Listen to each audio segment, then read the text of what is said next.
하나님 말씀 마태복음 5장 10절에서 12절의 말씀을 함께 우리 읽도록 하겠습니다. 의를 위하여 박해를 받는 자는 복이 있나니 천국이 그들의 것임이라. 나로 말미암아 너희를 욕하고 박해하고 거짓으로 너희를 거슬러 모든 악한 말을 할 때에는 너희에게 복이 있나니 기뻐하고 즐거워하라. 하늘에서 너희의 상이 큼이라. 너희 전에 있던 선지자들도 이같이 박해하였느니라. 아멘. 오늘은 의를 위하여 박해받는 자가 받는 복이다 라는 제목으로 우리 하나님 말씀을 함께 우리 나누도록 하겠습니다. 어느덧 우리 8복이 이제는 마무리가 됐어요. 오늘이 끝입니다. 8번째 우리 시간으로 예수님께서 8가지 복을 말씀하신 것을 오늘 마무리하면서 최종 우리 정리하면서 한번 우리가 이제는 이 8복을 우리가 삶으로 좀 살아낼 수 있는 그런 좀 은혜가 있기를 기도하는 마음으로 우리 말씀을 함께 나눴으면 좋겠습니다. 2020년도 중국에서요, 휴대폰 이제 뒷자리 끝나는 번호가 88888, 8 5개로 끝나는 이 번호가 얼마에 낙찰이 됐냐? 3억 4천만 원에 낙찰이 됐대요. 그런데 중국에서 팔은 빠라고 해서 돈을 벌다는 의미인 이 발, 재물을 뜻하는 이 단어와 발음이 비슷하대요. 그래가지고 중국 사람들이 좋아하는 숫자가 8인데 이게 5개가 연속으로 나오는 숫자라서 이 숫자를 가지면 재물을, 돈을 많이 벌 수 있겠구나라는 그런 일종 어떻게 보면 미신 같은 거죠. 이런 것 때문에 이 숫자가 무려 3억 4천만 원에 낙찰이 됐대요. 엄청난 금액이죠. 우리한테는 이 8888 능가하는 어떻게 보면 8복을 가진 사람들입니다. 그렇죠? 숫자 8이 재물을 뜻하고 부유의 상징이라면 예수님은 우리에게 8복을 약속하셨어요. 그렇다면 우리에게 중요한 거, 이 8복이 더 가치 있고 복된 그런 삶을 좀 우리가 사셨으면 좋겠습니다. 오늘 우리가 8복을 맨 처음에 정리해 보면서 예수님께서 8복을 말씀하신 것은 복에 대한 기준이에요. 우리가 기준이 없으면 사람이 살아가다가 어떻게 되냐? 이것저것도 안 돼요. 기준이 분명하지 않으면 자꾸 여러 사람의 말에 흔들리고 좌지우지되고 그러면 다른 사람이 원하는 삶을 살 수밖에 없게 되는 거예요. 그래서 예수님께서는 당시 사람들이 로마 속국시대에서 복 있다라고 하는 그런 복의 개념들과는 확연하게 다른 예수님께서 복 있다 하신 것들은 어떻게 되는 거예요? 우리 그리스도인들이 가지고 살아야 할 분명한 복에 대한 기준이에요. 우리가 이런 생각을 할 수 있죠. 8복을 다 지킬 수도 없어요, 솔직히. 아니, 어떻게 이대로 다 지키면서 살아갑니까? 솔직히 이대로 살아간다는 거는 어떻게 보면 되게 힘든 거예요. 그리고 진짜 이대로 설사 살아간다 하더라도 세상과 일단 내가 맞지가 않게 돼요. 그렇지 않겠어요? 근데 왜 예수님께서는 이 8복을 복의 기준으로 말씀하셨을까요? 이유는 간단해요. 하나님은, 즉 예수님은 우리에 대한 이 기준을 낮추지 않는다는 거예요. 너무 어려운데요? 어떻게 우리가 인간이 이렇게 다 살아갈 수 있어요? 이렇게 못 살아요. 물론 그럴 수 있어요. 이런 생각이 들 수 있습니다. 그러나 하나님이 우리에 대한, 구원받은 하나님 자녀들에 대한 하나님의 이 대한 기준은요, 낮추지 않는다는 거예요. 우리가 율법을 보면 한번 잘 생각해 보세요. 율법은 인간이 다 지킬 수도 없어요. 그쵸? 유대인들이 모세 오경에서 613가지 찾았다 했잖아요. 그쵸? 하라 248가지, 하지 말라 365가지. 이거를 매일매일 전부 다 지키면서 살아가는 것은 불가능입니다. 그러나 하나님은 우리에게 율법을 주셨어요. 그러면 율법을 주신 목적이 뭐라고 했어요? 죄를 깨닫고, 그쵸? 하나님 자녀가 살아가야 될 삶의 기준은 이것이다 라고 우리에게 주신 거예요. 구약에 보면 레위기에 예배, 즉 제사의 방식이 많이 나옵니다. 아니, 저는 아직도 읽어도 이게 잘 이해가 안 될 때가 많아요. 너무 세세하고 방법도 많고 뭐가 너무 다양해. 근데 하나님이 왜 주셨어요? 하나님께 예배할 때는 우리 인간의 생각 마음대로 하는 게 아니라 하나님이 정하신 방법대로 하라는 거잖아요. 그쵸?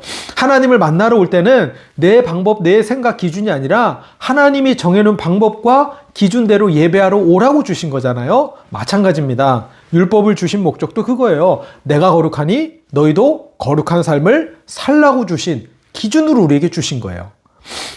그런 의미로 볼 때요, 우리에게는 이 팔복이 지킬 수 있는 힘과 능력을 없지만, 그쵸? 이대로 살아갈 수는 없지만 인정하시면서 우리가 가져야 할 복의 기준은 바로 팔복이다. 우리는 이런 복의 기준을 가지고 살아야 한다라는 것을 우리 예수님께서 우리에게 말씀하셨습니다. 두 번째는 복에 대한 균형이에요.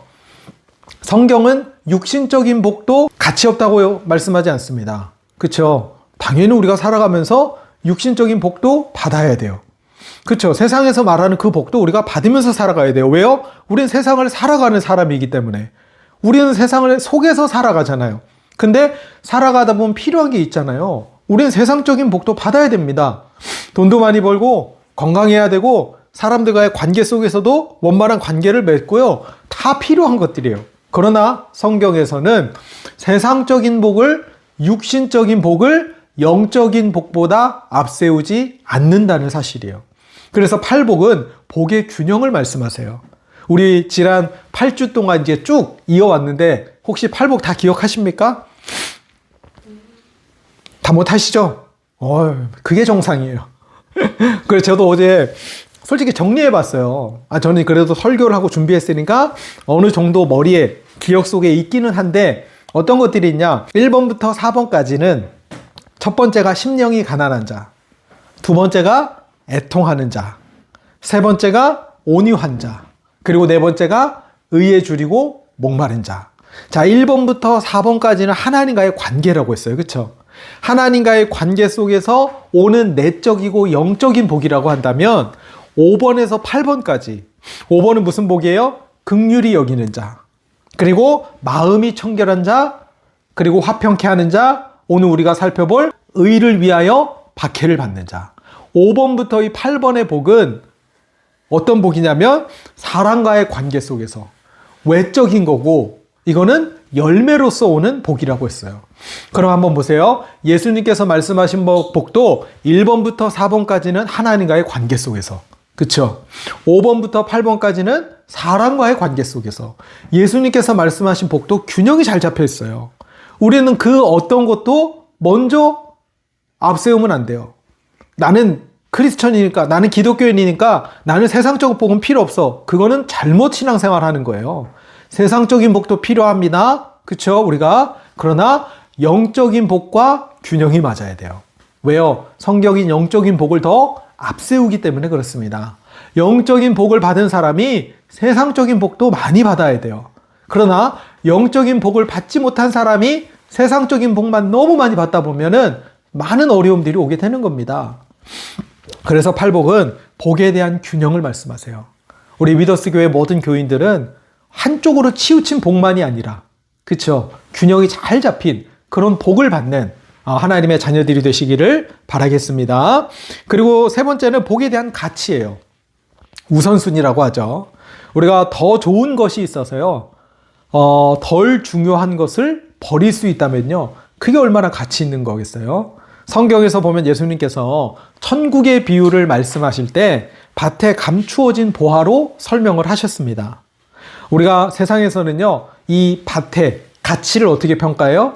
어디에 위치해 있느냐, 그리고 여기가 개발이 되겠냐, 그쵸? 그런 많은 입지 조건을 따져서, 그리고 평수에 따라서 이 밭의 조건과 가치를 결정합니다. 그러나 성경에 보면은요, 이 밭에 감추어진 보화를 통해서 하나님은 뭘 보시는 거예요? 이 밭에 감추어진 것을 보고 그것을 자신의 전 재산을 팔아가지고 그 밭을 사는 사람, 이게 바로 천국을 발견한 사람의 자세라는 거예요.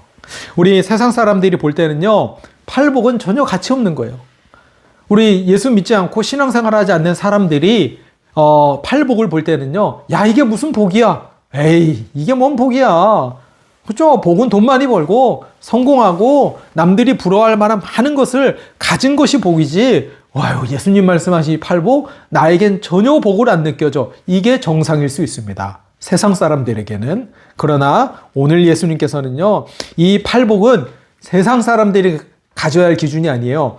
그리스도인들이, 하나님의 자녀들이 가져야 할 복의 기준이자 복의 가치임을 분명히 말씀하고 계십니다. 우리 우선순위가 뭐예요? 어느 한 사냥꾼이요, 단 한 발뿐이 없는 화살을 가지고 사냥을 나갔어요. 사냥을 딱 나갔는데 저기에 토실토실한 토끼 한 마리가 풀을 뜯고 있는 거예요. 조용히 이 사냥꾼이 활 시위를 탁 겨누고 있는데 저 옆에서 바스락바스락 소리가 나요.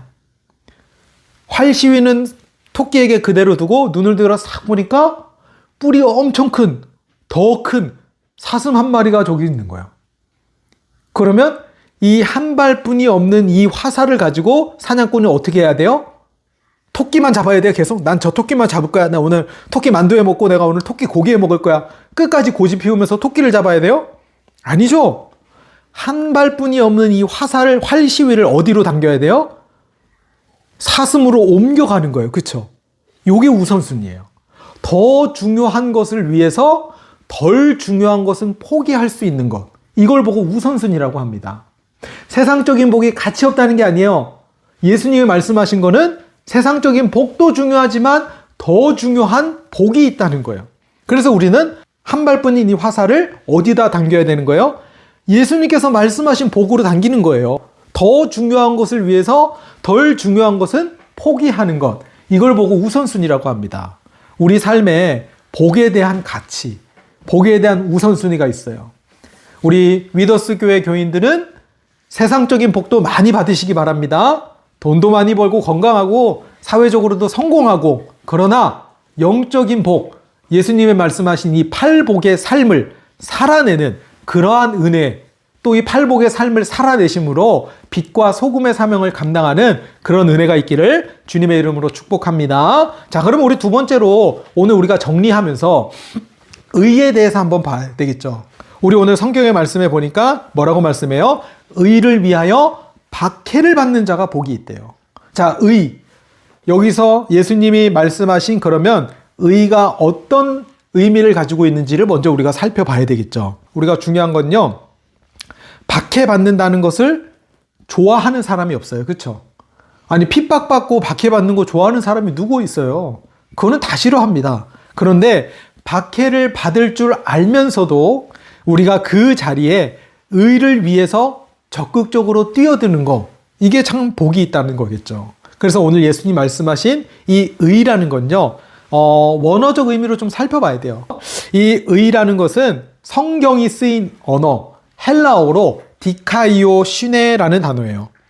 이 디카이오 시네라는 단어를 우리가 먼저 이해하기 전에는 디카이오 오라는 단어를 먼저 우리가 살펴봐야 돼요. 이 디카이오 오는 어떤 뜻이냐면요, 의롭게 하다는 의미를 가지고 있습니다. 그리고 더 나아가서 이 말은 이 좌우로 치우치지 않는 상태를 말한대요. 이게 디카이오 오라는 단어예요. 요 디카이오 오에서 디카이오 스가 나온대요. 자, 이 디카이오 스는 뭐냐면 의로운 사람이에요. 근데 이 디카이오 스는 더 정확히 말하면 좌우로 치우치지 않아서 죄가 없는 완전한 존재인 하나님을 가리킵니다. 그러면 오늘 예수님께서 말씀하신 이 의, 디카이오 슈네는 이 디카이오 스가 우리 속에 들어온 상태, 이게 바로 디카이오 슈네 의라는 단어예요. 그래서 이 의라는 단어의 진짜 뜻은 좌우로 치우치지 않은 완전한 하나님께서 내 속에 들어와서 나도 그분과 같은 성질을 띠고 그분과 같은 성품을 갖게 되는 상태가 바로 이 의라는 상태입니다. 이 디카이오 시네가 그런 뜻이래요. 완전하신 하나님이 내 속에 들어오셔서 나도 그분과 같은 성품을 갖고 나도 그분과 같은 성질을 갖게 된 상태. 한마디로 뭐예요? 하나님의 성품이 내 속에 그대로 카피가 된 상태예요. 하나님의 성품과 성질이 나에게도 그대로 드러나게 되는 상태를 말하는 거예요. 그러다 보니까 이게 얼마나 대단한 의미예요. 자, 의를 위하여 박해받는 자 10절에 말씀하죠. 그리고 11절에 보니까 나로 말미암아. 오늘 우리 본문에 보면 예수님은 의를 자신과 동일시 여기게 됩니다. 그러니까 의가 된다. 의 되신 예수 그리스도가 내 안에 들어오시게 된다 하면은요, 삶의 많은 것들이 바뀌는 거예요. 예전에 그렇게 좋아하던 그런 것들도요, 멀어지게 되는 거예요. 예전에 세상에서 죄 짓고 하는 그런 모든 거 좋아하던 것들이요, 내 의지와 상관없이 자연스럽게 하나하나 단절되고 멀어지게 되는 거예요. 그게 왜 그런 거예요? 하나님의 의가, 내 속에 들어오신 그 의 때문에 자꾸 죄로부터 멀어지기도 하고, 그쵸? 하나님이 싫어하고 멀리하라는 것들로부터 자꾸 멀어지게 되는 거예요. 실제로 이 권사님만 신앙생활을 잘 하시던 분이 계셨어요. 이 남편분은 그냥 이렇게 권사님 때문에 같이 이렇게 신앙생활 하시다가 이분이 여전히 이제 담배도 피시고 이렇게 다 하셨단 말이에요. 근데 어느 날 이분이 예배 통해서 은혜 받고 힘을 얻고 하다 보니까 어느 날 그분이 나중에 저한테 간증했던 내용이에요. 새해가 돼서 집에서 담배 필 수 없으니까 내려가서 그 추운데, 겨울 아니에요? 새해니까 담배를 탁 피고 있는데 그런 생각이 들더래요. 내가 이걸 왜 피고 있지? 이 추운데 여기 나와서 몸도 버려가면서, 그러면서 생각했대요. 하루만 참아보자. 그래가지고 하루 동안을 어떻게 해요? 안 피고 참은 거예요. 하루를 견뎠어요. 괜찮네? 이틀만 참아보자. 그래가지고 이틀도 막 참았어. 원래 금연하는 사람들 2, 3일째가 제일 힘들다고요. 그리고 3일이 됐어요. 너무 힘들대 막. 그러니까 그 금단현상이라고 하잖아요. 막 입이 심심하니까 막 단 거 먹고 과자 먹고 뭐 계속 먹고, 그러다 일주일 참았어요. 그러면서 점점 일주일이 한 달이 되고, 한 달이 1년이 되고, 1년이 지금까지 된 거예요. 자, 그분이 대단해서 내가 막 이거 끊어야지, 내가 막 그분의 의로 된 게 아니에요. 이분이 신앙생활 하면서 듣고 은혜 받고 서서히 뭐요? 의 대신 예수 그리스도가 내 안에 내 속에 함께 하시다 보니까 뭐 하는 거예요? 자꾸 그런 걸로부터 멀어지게 되는 거예요. 실제로 영국에서 이 한창 부흥 운동이 일어났을 때 어떤 일이 벌어진 줄 알아요? 시내가 다운타운에 있는 유흥업소들이요, 문을 다 닫았어요. 왜요? 사람들이 안 가는 거예요, 술집에. 모여가지고 예배하고 집회하고 부흥운동이 막 일어나다 보니까 사람들이 이제는 죄 짓고 시간을 방탕하고 낭비하는 거기에 대해서 안 가게 되는 거예요.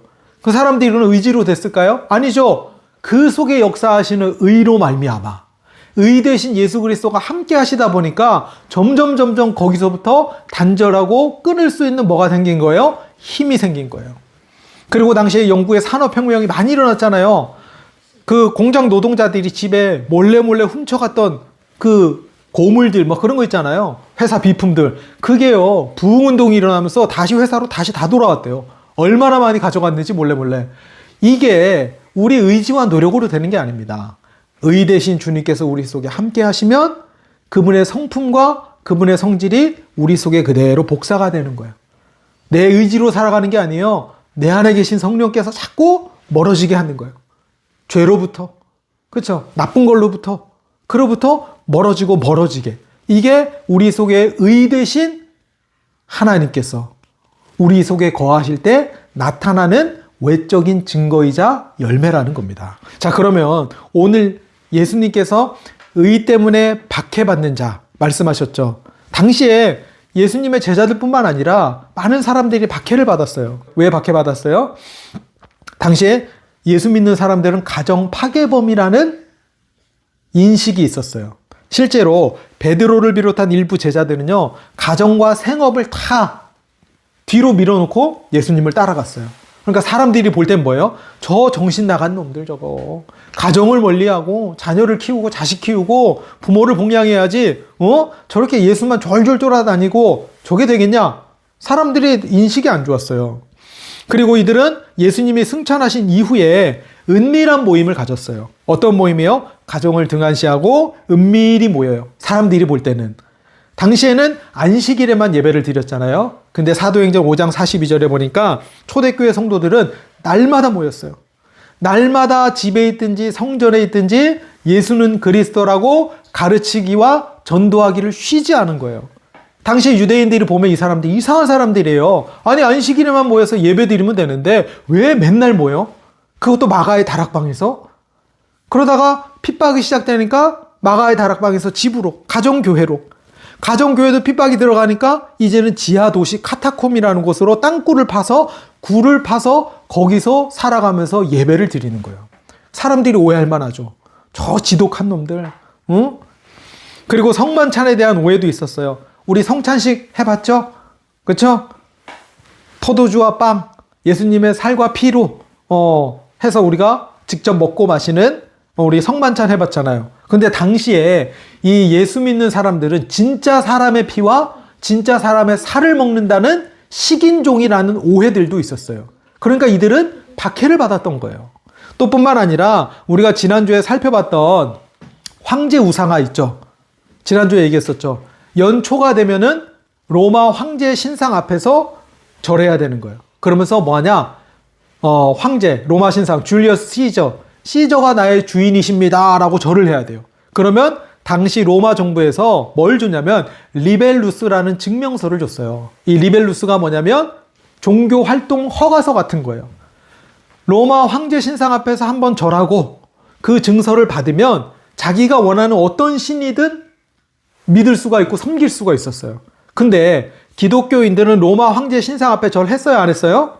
안 하는 거예요. 그렇죠? 예수 그리스도만이 나의 주인이십니다 라고 믿는 그리스도인들이 로마 신상 앞에 절을 하지 않으니까 이 사람들은 증명서가 없어요. 그렇죠? 그러니까 이 사람들의 모임은 다 불법이고 이 사람들이, 로마 사람들이 볼 때는 다 법을 어기는 거예요. 그러니까 박해를 받는 거예요.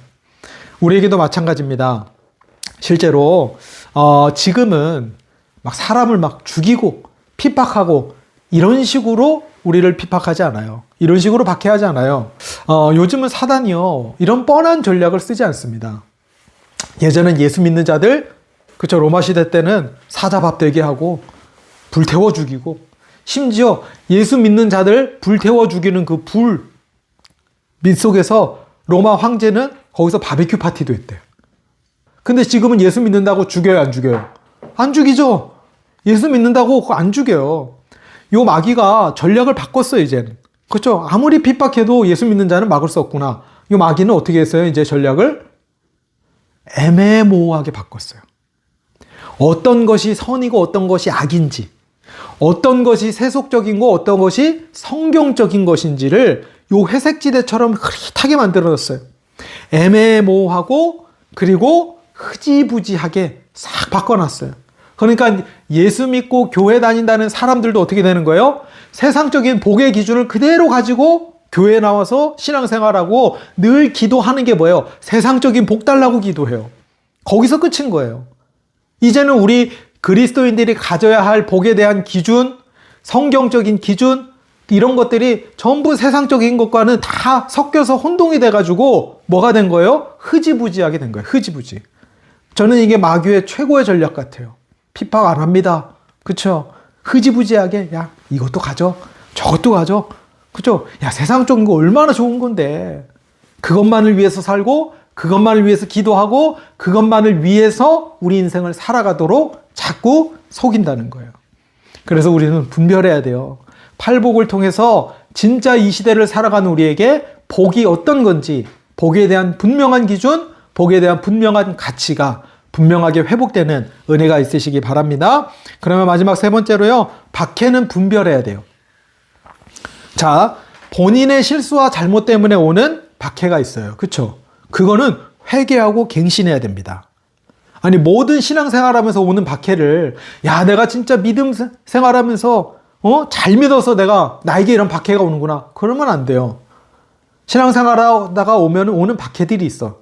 그거는 본인의 실수 때문에 오는 거는 바꾸고 갱신해야 돼요. 그쵸? 근데 진짜로 의 때문에, 의 대신 예수께서 내 안에 계셔서 이것 때문에 오는 박해들이 있어요. 그런 게 복이 있다라고 하는 거예요. 또 우리가 살아가면서요, 의 때문에 한 번도 박해를 받아본 적이 없다. 그러면 그것도 점검해 봐야 돼요. 내가 진짜 신앙생활 하면서 주변 사람들로부터 한 번도 내가 박해를 받아본 적 없다. 그러면 그것도 오히려 어떻게 돼요? 하나님의 뜻대로 내가 지금 살아가고 신앙생활 하고 있는지 점검해 봐야 돼요. 어쩌면 세상과 너무 똑같이 동화되어서 세상과 같은 복에 대한 기준과 가치관을 살아가고 있다면요, 우리는 전혀 박해받을 일이 없어요. 오히려 세상 사람들로부터 박수 받습니다. 박해가 아닌 박수 받아요. 야, 참 나이스한 크리스천이다. 야, 깨어있는 크리스천이다. 그래, 합리적이어야지. 크리스천이 이성적이어야지. 그러다 우리가 비이성적으로 그렇게 믿자는 게 아닙니다. 오해하시면 안 돼요. 내가 정말로 신앙생활 하는데 의 때문에 한 번도 박해를 받아본 경험이 없다면 그건 오히려 바른 신앙생활이 아닐 수도 있어요. 왜요? 내 안에 계신 의가 함께 하시면요, 세상의 기준대로 살아갈 수가 없어요. 세상의 기준과 수준보다 더 높은 수준의 삶을 살아가는데 어떻게 안 부딪힐 수가 있겠습니까? 그렇다고 우리가 무조건 박해받기 위해서 신앙생활하자, 그런 말씀도 아닙니다. 그리스도가 내 안에 오셨다. 그렇죠? 의 대신 그리스도가 내 안에 그대로 들어오셔서 그대로 복사가 되고 카피가 되셨다. 그러면 그 의 때문에 우리는 박해를 받을 수도 있다는 겁니다. 그 의론에서 박해를 받는 것이 복이 있다라는 걸 오늘 예수님이 말씀하시는 거예요. 결론 맺겠습니다. 의를 위해 박해받는 자는 천국을 상급으로 받는데요. 오늘 우리 본문의 말씀 한번 봐요. 의를 위하여 박해를 받는 자는 복이 있나니 천국이 그들의 것이며, 의를 위하여 박해받는 자는 천국이 그들의 것이미래요. 그러면 오늘부터요, 핍박받는 비결 4가지, 의를 위하여 박해받는 비결 4가지 있습니다. 예배, 기도, 전도, 헌금, 이 4가지를요 한번 해보세요. 성경에 있는 그대로 한번 예배 드리고 진짜 기도하고 전도하고 헌금 생활 한번 도전해 보세요. 부부 사이에, 그렇죠? 남편과 아내, 자녀, 주변 사람들, 친인척 사람들 분명히 뭐라도 오긴 옵니다. 그러면요, 진짜로 박해가 오든지 아니면 내 신앙생활을 점검하는 갱신의 시간표가 되든지 둘 중 하나는요 제대로 체험하게 됩니다. 우리 기뻐하고 즐거워하라 했어요. 박해를 받을 때 12절에 보니까. 왜 그런 거예요? 천국을 소유한 자만이 느낄 수 있는 겁니다. 우리가 많은 돈이 있다면요, 이 땅에 살아가면서 땅과 건물을 살 수 있어요. 아파트도 사고 집도 살 수 있어요. 그러나 한 평 되는 천국은 살 수 없습니다. 우리에게 의를 위하여 박해를 받을 때 천국에서 상급이 크다 했어요. 자, 구원받으면 끝이냐? 아닙니다. 우리는 상급을 위해서 이제 살아가는 사람들이에요. 우리 천국에서 상급을 받고 이 땅에 살아가면서 의를 위하여 박해받으면서 천국의 상급을 크게 쌓는 우리 모든 우리 위더스 교회 또 우리 교인들이 되기를 주님의 이름으로 축복합니다.